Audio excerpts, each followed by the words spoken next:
の大橋のところまで行ってきました。で、産経新聞さんですけども、被害犯がいっぱい来ております。音が、崩れて、電信柱が崩れて、配線、倒れた時、木材、大きな回路が倒れてますね。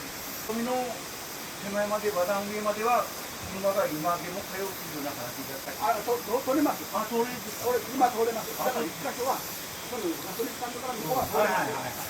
だからそのガソリンスタンドのところだけが大きな。あれから。で、あとはもう片道、片側通行は OK です。通れます。まだ水もだんだん流れますけど、なん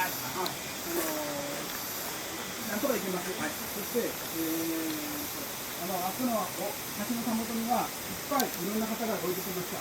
そして、あそこが自衛隊の基地みたいな感じで、ただもういろんなところに